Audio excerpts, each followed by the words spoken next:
예수님의 잠언 시리즈 네 번째 시간에 주시는 주님의 말씀은 신약 성경 중에 마가복음 6장 4절의 말씀입니다. 신약 성경 62면이 되겠습니다. 신약 성경 62면 마가복음 6장 4절의 말씀 두 번 봉독할 때 살아계신 주님의 음성 들으실 수 있기를 바랍니다.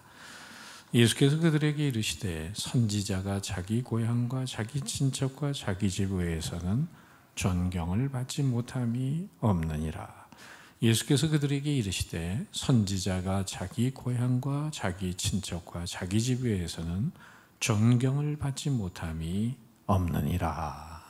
아멘. 한 남편이 부인과 대화가 좀 어렵다는 것을 알고는 부인의 청각을 의심했습니다. 그래서 한번 시험을 해봐야겠다 생각하고 조금 떨어져 앉아가지고 이렇게 불렀습니다. 여보, 내 말 들려? 아무 응답이 없는 거예요. 좀 더 다가가서 여보, 내 말 들려? 그래도 대답이 없어요. 또 더 다가가서 등 뒤에 가서 여보, 내 말 들려? 대답이 없어요. 아예 이제는 귀에다 대고 여보, 내 말 들려? 부인이 대답합니다. 벌써 네 번째 대답이야, 이 양반아. 사실 누가 귀가 먹은 거예요? 남편이 청각이 쇠해진 거죠. 여러분, 참 우리는 이런 잘못을 범할 때가 있어요. 빨간 안경을 쓰고는 세상이 왜 이렇게 붉은 거냐 라고 탓할 때가 있는 것처럼 말이에요. 그래서 미국의 작가 마크 트웨이는 그런 말을 합니다. 인류의 역사는 편견의 역사다. 편견이 그만큼 많다는 겁니다. 그리고 어떤 분은 또 이런 말을 합니다. 만약 인간이 편견에서 해방될 수 있다면 지구상에 존재하는 모든 문제의 90%는 자연스럽게 해결될 것이다. 여러분, 충청도 사람들은 느리다고 보통 생각하잖아요. 근데 행동조사 심리보고서에 하면 충청도 사람들이 행동이 제일 빠르답니다. 말만 느린 거지. 아버지 돌 굴러가요. 말만 느린 거지 행동은 엄청 빠르다는 거예요. 다 편견입니다. 하와이는 태평양 한가운데 아주 더운 섬으로 휴양지입니다. 그야말로 와이키키 해변을 비롯해서 얼마나 뜨거운 것입니까? 한번 상상을 해보세요. 누가 만약에 그곳에서 밍크코트 장사를 한다면 어떻게 생각할까요? 참 바보 같은 생각이다 라고 말할 텐데, 정말 어떤 사람은 이 하와이 섬에서 밍크코트 장사를 오픈했습니다. 이 사람 생각은 뭐냐면 세계 여러 나라 사람들이 하와이에 휴양하러 오는데 추운 지방에서도 올 거다 생각을 한 거죠. 그리고는 지혜로운 사람은 그렇게 행동하잖아요. 겨울에 여름옷 준비하고 여름에 겨울옷 준비하고 싸게 준비하잖아요. 그래서 섬에 왔던 추운 지방에 있던 사람들이 이 밍크코트 소문이 나가지고 너도 나도 이 하와이에 오면 밍크코트를 사게 돼서 이 사람이 졸지에 부자가 됐다는 얘기입니다. 여러분, 보통 사람 생각하지 못한 일을 다른 시각으로 봄으로 사업에 성공을 하게 된 거죠. 고정관념을 깨트려야 새로운 세계가 보이게 됩니다. 신앙생활의 장애물 가운데 하나가 뭐냐면 고정관념입니다. 예부터 가지고 있던 인간의 사고의 틀을 벗어버리지 못하기 때문에 믿음도 성장하지 못하는 경우가 많습니다. 오늘 많은 사람들이 자신이 보고 듣고 경험한 것이 자칫하면 이 고정관념의 틀이 돼서 더 이상의 새로운 것을 향해 전진하지 못하는 아쉬운 일이 발생되는 것입니다. 오늘 본문 말씀의 배경이 바로 그렇습니다. 예수님이 잘하신 동네인 나사렛에 이런 비극이 일어납니다. 생명의 주님, 구원의 주님, 능력의 주님이 오셨어요. 그런데 그들에게 주님이 찾아오셨겠지만은 그 다른 지역에서 일어났던 수많은 기적과 영광스러운 은혜가 예수님 잘하신 곳인 나사렛에서는 거의 일어나지 않았습니다. 오히려 능력의 예수님을 배척을 하고 몰아냈어요. 그 거절하는 사람들이 바로 예수님의 고향 사람들인 나사렛 사람들이었어요. 1절 말씀 보세요. 예수께서 거기를 떠나서 고향으로 가시니 제자들도 따르니라. 자, 거기가 어딜까요? 예수님 잘하신 나사렛 옆 동네인 가버나움입니다. 가버나움에서는 예수님이 수많은 이적을 행하셨어요. 귀신을 쫓아내고 회당장 야이로의 딸을 살립니다. 또 베드로 장모의 열병도 고쳐주셨습니다. 또 잘 아시는 대로 4명의 친구가 중풍자 환자 한 사람을 데리고 가서 남의 집에 지붕을 뚫고 환자를 달아내릴 때 예수님이 그 중풍병자도 고쳐주신 동네가 바로 가버나움입니다. 엄청난 이적과 기적을 행하셨는데 바로 그 옆 동네인 나사렛에서는 어떤 일이 일어났습니까? 5절 말씀 다 같이 읽어보죠. 시작. 거기서는 아무 권능도 행하실 수 없어 다만 소수의 병자에게 안수하여 고치실 뿐이었고, 바로 옆 동네 가버나움의 사람들은 많은 이적을 경험했는데 나사렛 사람들은 그 은혜와 기적을 거의 경험하지 못했습니다. 보물이 그 동네에 오셨는데 그 보물을 알아보지 못하고 맛보지도 못했어요. 위대한 능력이 계시는데 그 능력을 자기 것으로 만들지 못했습니다. 오늘 우리에게도 이런 비극이 일어나지 않을까요? 내 곁에 있는 사람 중에는 예수 믿고 변화된 삶을 삽니다. 하나님의 기적과 능력을 체험합니다. 또 내 옆에 있는 사람 기도하면서 응답받았다고 간증하고 찬양하는 모습을 보는데 왜 내 삶 속에서는 그런 일이 쉽게 일어나지 않는 것일까요?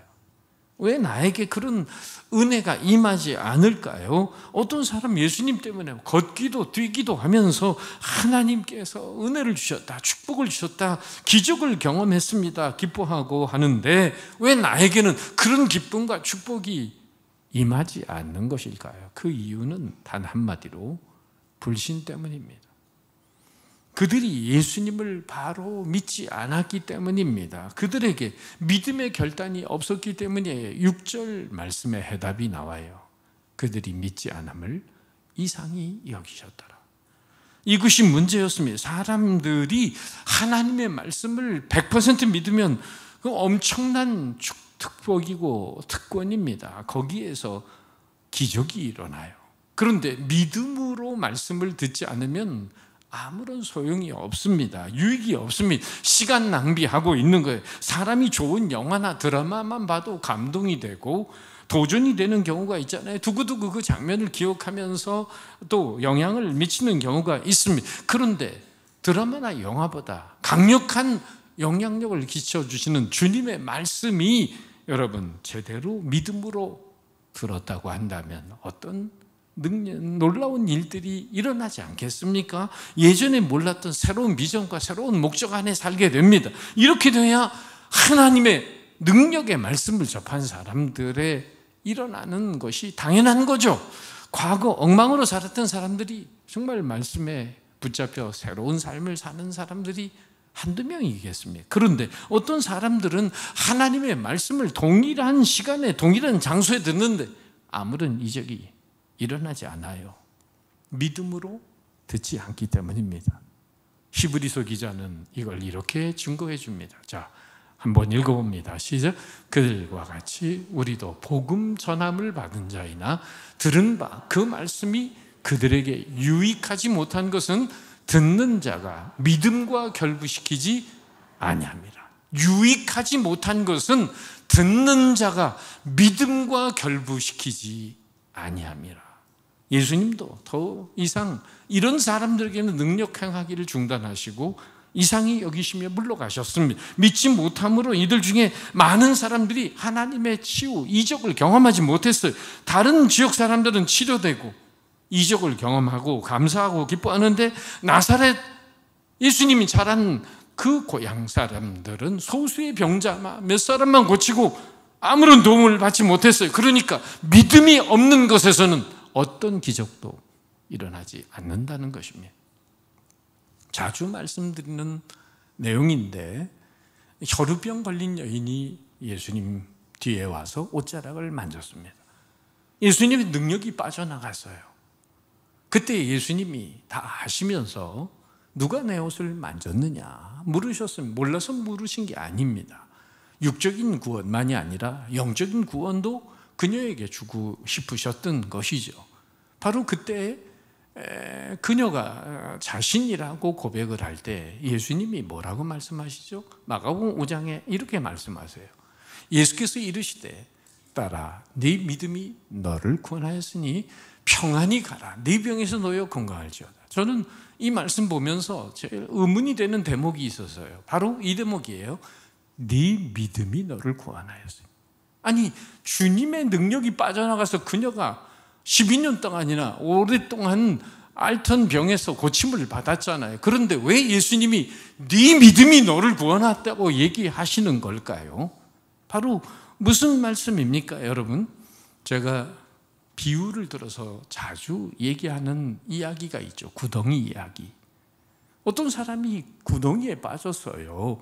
자, 안에 있는 사람이 살려달라고 아우성을 칩니다. 지나가던 사람이 불쌍히 여기면서 구덩이에 빠진 사람에게 손을 뻗어줬습니다. 자, 그러면 여러분, 구덩이 안에 있는 사람이 할 일이 있어요. 뭘까요? 그냥 빠져나오는 겁니까? 그 사람이 그냥 빠져나오겠어요? 바로 자기에게 구원의 손길을 뻗는 사람의 손을 믿음으로 잡아야죠. 그 손을 뻗는 것, 그것이 바로 내 편에 있는 믿음입니다. 아무리 주님의 능력이 우리 주변을 맴돌아도 내 믿음의 손을 뻗어서 간절한 마음으로 붙잡지 않으면 나에게 아무 소용이 없다는 거예요. 기적이 일어나지 않는 거예요. 20년, 30년 신앙생활하고 교회에 나와도 기적을 한 번도 경험하지 못하는 겁니다.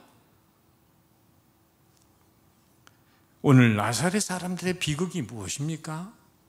아무리 주님의 고향 사람이고 인간적으로 가까워도 주님을 향하여 믿음의 손을 뻗지 않았기 때문에 저들은 아무런 능력을 체험하지 못했습니다. 그것이 어찌 이 나사렛 사람들만의 비극이 될까요? 오늘 주님을 믿고 있다고 하는 우리들도 막상 주님을 위하여 간절히 믿음의 손을 뻗어야 할 시간에 세상을 의지합니다. 돈을 의지합니다. 과학을 의지합니다. 의술을 의지합니다.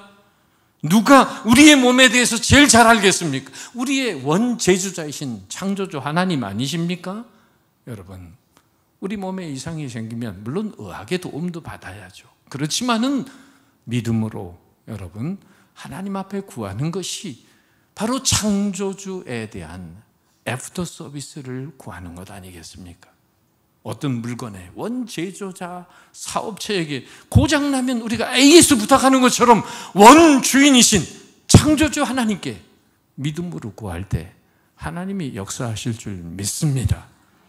여러분, 그래서 주님 말씀하시잖아요. 마가복음 9장 23절에 예수께서 이르시되 할 수 있거든이 무슨 말이냐? 믿는 자에게는 능히 하지 못할 일이 없느니라. 그렇다면 왜 나사렛 예수님 고향 사람들인 그들이 믿음을 정작 갖지 못했을까요? 그 이유는 오늘 해답 분명히 3절에 나와 있습니다. 다 같이 한번 읽어보면 시작. 이 사람이 마리아의 아들 목수가 아니냐? 야고보와 요셉과 유다와 시몬의 형제가 아니냐? 그 누이들이 우리와 함께 여기 있지 아니하냐고 예수를 배척한지라. 그러니까 왜 선지자가 고향에서 존경을 받을 수 없다고요? 왜 예수님이 자기 고향에서 능력을 행하실 수 없었다고요? 바로 예수님에 대한 인간적인 오해와 편견 때문입니다. 왜 오늘날 많은 사람들이 예수님의 구원과 능력을 경험하지 못할까요? 그 이유는 바로 이것입니다. 자기 경험의 틀, 즉 고정관념의 틀에 사로잡혀 있었기 때문입니다. 모든 걸 자기 중심적으로 판단하고 자기를 기준으로 보고 살아가기 때문에 나사렛 사람들이 예수님의 설교를 처음 들을 때는 호기심을 보였습니다. 2절에 있는 말씀입니다. 안식일이 되어 회당에서 가르치시니 많은 사람들이 듣고 놀라 이르되 이 사람이 어디서 이런 것을 얻었느냐? 이 사람이 받은 지혜와 그 손으로 이루어지는 이런 권능이 어찌 됨이냐? 놀랍기는 했습니다. 그러나 거기서 더 이상 믿음으로 전진하지 못하고 예수를 배척했습니다. 이 예수를 우리가 잘 아는데 이 사람이 우리에게 무슨 새날을 열어줄 수 있다는 거냐? 나와 똑같은 나사렛 촌사람인데 무슨 능력과 기적과 축복의 구세주가 될 수 있다는 거냐? 이 보잘것없는 목수의 아들 요셉의 아들이 무슨 이사야 선지자가 예언한 그 메시아가 될 수 있다는 말이냐? 빌립이 나다나엘에게 전도했을 때 나다나엘이 요한복음 1장에 보면 그런 말을 합니다. 나사렛에서 무슨 선한 것이 나겠느냐? 달동네 같은 데서 무슨 메시아가 온다는 거냐? 이렇게 반박을 했어요. 이것이 문제입니다. 인간의 선입견 편견의 눈으로 보면 하나님을 제대로 바라볼 수 없습니다. 어떤 하나님의 역사도 신앙적인 아닌 인간의 눈으로 보면 의심이 되고 은혜가 되지 않아요. 저들은 예수님을 자기들과 똑같은 인간으로 봤습니다. 하나님의 아들로 인정하지 못했습니다. 메시아로 보지 못했습니다. 나와 똑같은 나사렛 촌놈이 무슨 하나님의 아들이냐면서 어떻게 우리에게 힘 있는 생활과 세상의 능력을 제공하겠느냐 하고 예수님을 배척하고 믿지 않았습니다. 마치 이것은 2조 때 양반과 상놈으로 모든 사람을 판단하고 평가하는 것과 같습니다. 여러분, 군대에서 쫄병이었다고 사회에서도 쫄병인가요? 군대에서 저도 장교 생활했지만 군대에서 장교했다고 사회에 나와서 다 여러분 잘 되는 거 아닙니다. 그런데 군대에서 쫄병했어도 사회에서 쫄병 아니에요. 사회에서 비가번쩍하게 잘 되는 사람 많습니다. 발명왕 에디슨 어릴 때 열등하로 취급됐지만 천재적인 능력으로 후대의 사람들을 편안하게 해줬습니다. 윈스턴 처칠은 중학교 3년을 진학을 못했습니다. 영어에 낙제 점수를 받았고 육군 사관학교에도 실패했습니다. 톨스토이는 대학에서 낙제 점수를 받았고 배우기를 포기한 젊은이라는 말도 들었습니다. 그러나 세계적인 소설가가 되었어요. 증기기관을 발명해서 산업혁명의 계기를 만든 제임스 와트는 얼간이라는 그런 별명이 있었습니다. 만유인력을 발견한 뉴턴도 낙제 점수를 받았으며 상대성 이론을 말한 천재과학자 아인슈타인도 초등학교 시절에 아이들의 반대로 등교를 거부당하기도 했어요. 왕따당한 거죠. 그들의 어릴 때 모습으로 그들은 평가되지 않습니다. 성경에 나오는 인물도 많지만 우린 모세를 생각해 보면 여러분, 태어나자마자 나일강에 던져져 악어밥이 되어야 될 운명이었습니다.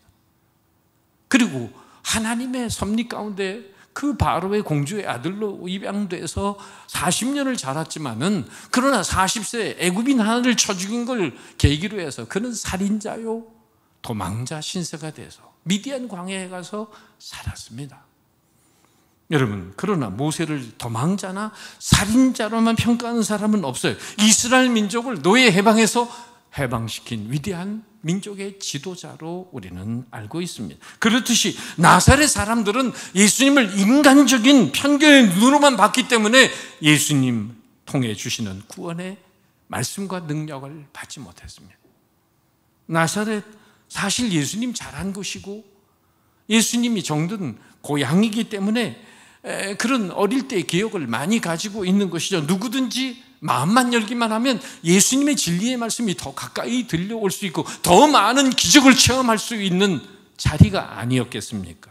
그런데 그들은 자신들의 인간적인 편견과 생각 때문에 예수님을 거절했습니다. 그래서 그 모습을 바라보면서 예수님이 오늘의 잠언의 말씀을 이렇게 하시는 겁니다. 예수께서 그들에게 이르시되, 다 같이 시작. 예수께서 그들에게 이르시되 선지자가 자기 고향과 자기 친척과 자기 집 외에서는 존경을 받지 못함이 없느니라. 예수님은 고장 사람들인 나사렛 사람들은 마치 그 옛날 교황청에서 갈릴레오의 이 지동설의 진리를 자신들이 생각하는 천동설의 진리로 꺾어버렸듯이 자기 경험의 틀, 고정관념의 틀에 매여 예수님을 판단했습니다. 바닷가에 어린아이 둘이 앉아서 해가 기울어지는 모습을 보고 있습니다. 한 친구가 말합니다. 야, 저 해가 바닷속으로 들어가는 것 좀 봐. 바닷속으로 들어간다. 그러니까 옆에 있던 친구가 아니야, 그건 우리 아빠가 그러는데 지구가 돌아서 그런 거래. 그러니까 옆에 있던 친구가 아니 이놈아, 너는 지금 바닷속으로 해가 들어가고 있는 걸 보면서도 그런 소리를 하니? 여러분, 누가 맞는 거예요? 이게 지동설과 천동설의 차이 아닙니까? 인간은 자신의 판단과 생각에 편견이 있을 수 있다는 걸 잊지 말아야 돼요. 그리고 다른 사람의 조언과 비판에 귀를 기울여야 합니다. 그렇다면 어떻게 우리가 오늘날 예수님의 고향 나사렛 사람들처럼 편견과 선입견에 매이지 않고 주님의 능력을 경험하면서 놀라운 승리의 삶을 살아갈 수 있을까요? 세 가지 비결이 있습니다. 첫째, 제로 베이스 띵킹, 0.4%로 돌아가라는 거예요. 어느 날 원숭이가 오솔길에 떨어진 토마토를 보게 됐어요. 아유, 새빨갛게 무르익은 탐스러운 토마토 한번 먹어볼까? 먹었더니 맛있어요. 그래서 원숭이는 이 맛있는 것의 이름을 모르지만은 빨간 것은 맛있다 기억을 해두었습니다. 또 지나가다가 빨간 게 하나 또 길에 떨어져 있습니다. 그건 고추였습니다. 그러니까 이번에도 맛있으리라고 생각하고 고추를 확 냉큼 먹었는데 아이고 불이야, 도깨비 불이야 하면서 원숭이의 얼굴을 발갛게 익혔습니다. 그 불은 녀석의 배를 지나 궁둥이마저 익혔습니다. 이때부터 원숭이의 얼굴과 궁둥이가 빨개졌답니다. 여러분, 불충분한 지식은 편견을 낳고 편견은 망신을 낳아요. 어리석은 사람이 소신 있게 사는 것처럼 참 답답한 일이 없죠. 이미 잘못된 편견을 가지고 고집을 부리면 자기도 망하고 남도 망하고 세상도 망합니다. 우린 여기서 중대한 결단을 내려야 돼요. 사회학자들은 제로 베이스 띵킹, 0.49, 백지 상태로 돌아가야 된다. 즉 이런 말이 있죠. 생각을 바꾸면 세상이 바뀐다. 우리가 가지고 있는 고정관념을 깨트리면 세상을 다른 눈으로 볼 수 있는 거예요. 의식의 파라다임을 과감히 전환해야 하는 것입니다. 좋은 예가 뭐죠?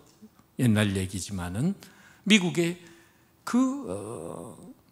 월트 디즈니라고 하는 청년이 대도시에 올라왔지만은 시골에 살다가 갈 데가 없었어요. 교회를 찾아갑니다. 신앙생활을 했기 때문에 목사님께 부탁해서 교회 창고에 머물게 해줬어요. 그 창고에 쥐들이 있는 거예요. 그 쥐가 얼마나 징그럽습니까? 징글러브요. 그런데 이 쥐를 세계 어린이들이 좋아하는 그 만화 주인공 미키 마우스라는 캐릭터를 거기서 만들어내는 거 아닙니까? 그래서 월트 디즈니 회사를 창립을 하게 되고 우리가 잘 아는 바로 디즈니랜드, 디즈니 월드를 꿈의 동산을 만든 위대한 사업가가 되지 않았습니까?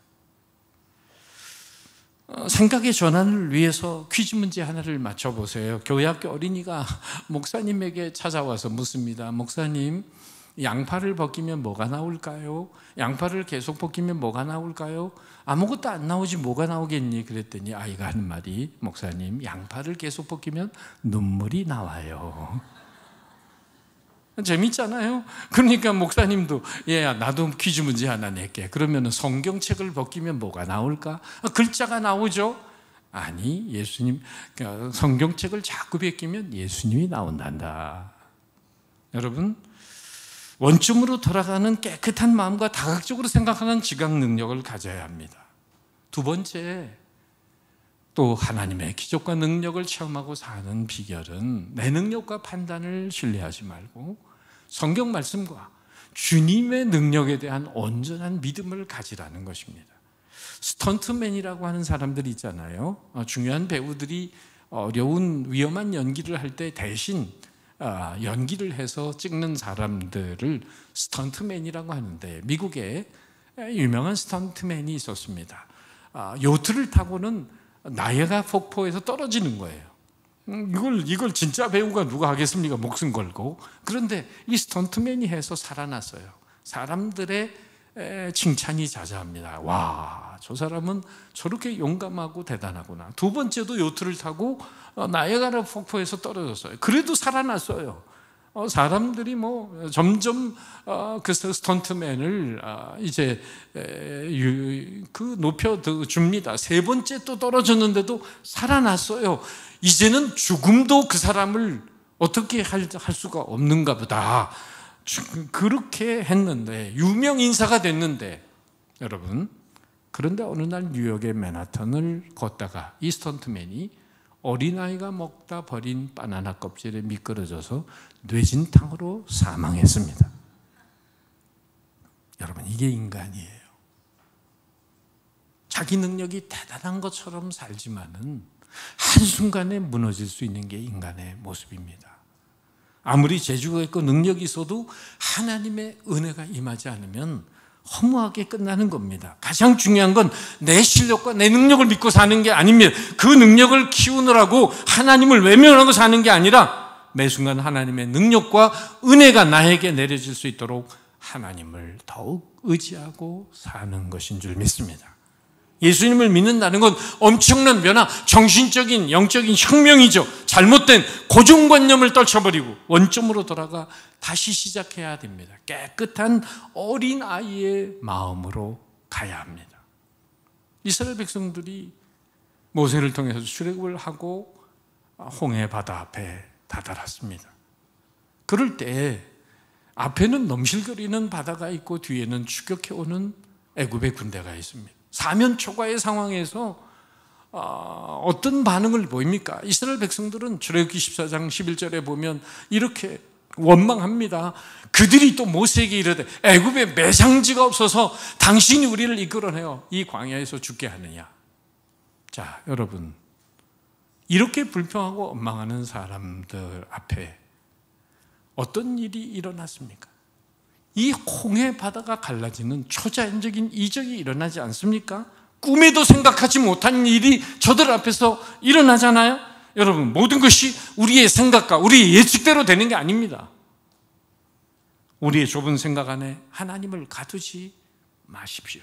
내가 이미 보고 경험했다고 해서 다 아는 게 아닙니다. 내 판단, 내 편견, 내 선입견, 내 고정관념에 예수님의 능력을 제한한다면 우리는 예수님의 그 엄청난 기적과 영광스러운 능력을 경험하지 못하고 그 있었던 선지자의 고향에 같이 믿음 없는 나사렛 사람들이 되고 마는 것입니다.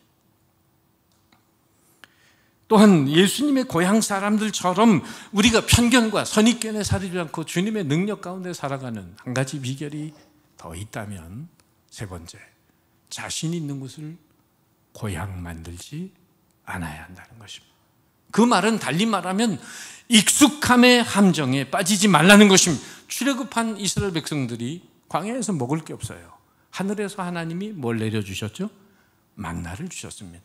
그런데 만나가 처음 내릴 때 What is this? 이게 웬 떡이냐 하고 놀라움과 경이로움 속에서 하늘의 만나를 받아 먹었습니다. 그런데 1년 동안 광야를 걸어가면서 똑같은 만나를 먹으니까 민수기 21장 5절에 여러분 만나를 이렇게 부릅니다. 박한 식물이라.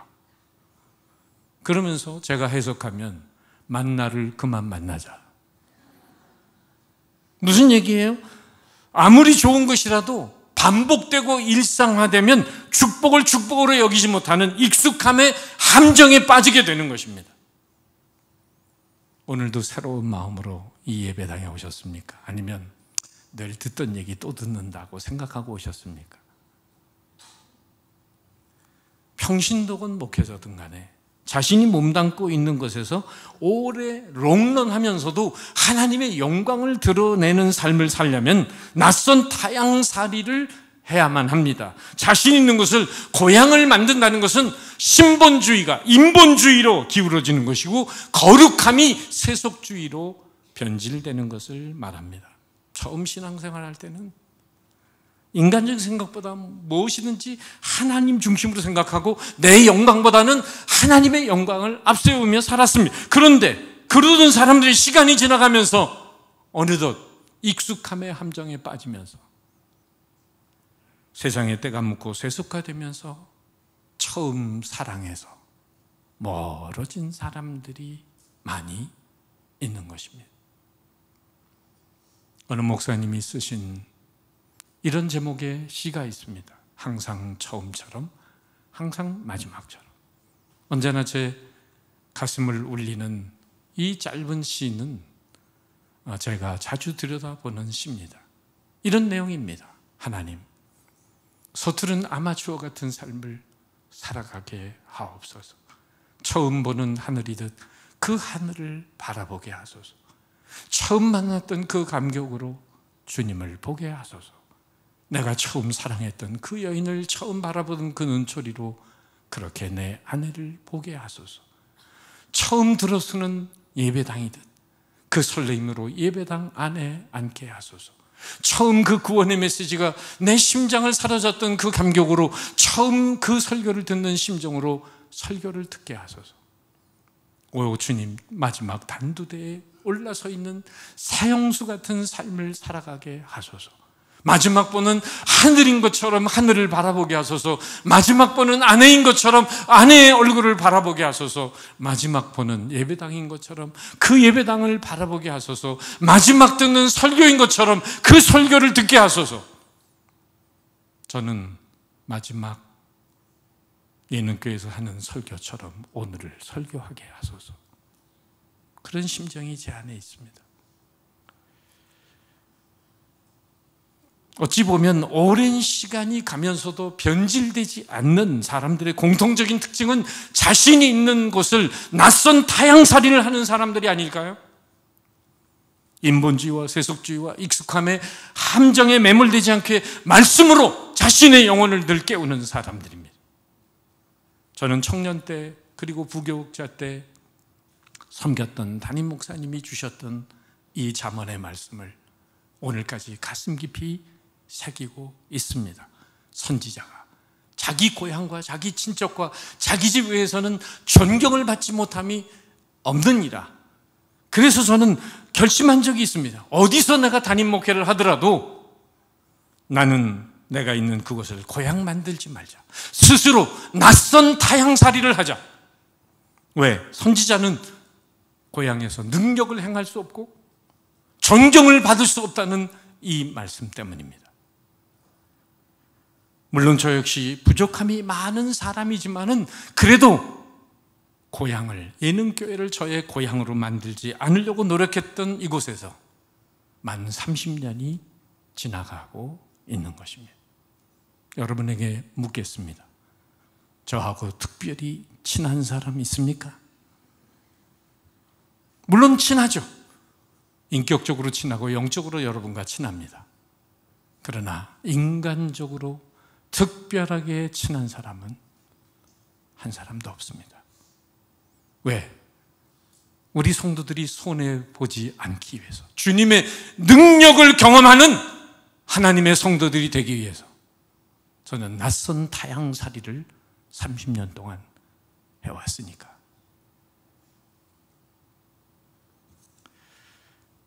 한번 저를 따라 하시겠습니까? 어디서든 고향 만들지 말고 낯선 타향살이를 합시다. 그게 롱런의 비결입니다. 사랑하는 성도 여러분, 선지자의 고향 나사렛의 비극을 오늘 우리의 삶에 재현시켜서는 안 됩니다. 편견과 고정관념에 사로잡히지 말고 어린아이처럼 0.4고를 순수히 가져야 합니다. 하나님의 능력에 대한 전적인 신뢰와 믿음을 잃지 말아야 합니다. 어디에 있든지 인본주의, 세속주의 그리고 익숙함의 함정에 물들지 않는 낯선 타향살이를 해야 됩니다. 그렇게 사는 사람들에게 하나님은 날마다 능력 가운데 그 사람들을 인도해 주시기 때문입니다. 선지자가 자기 고향과 자기 친척과 자기 지부에서는 존경을 받지 못함이 없느니라. 기도하겠습니다.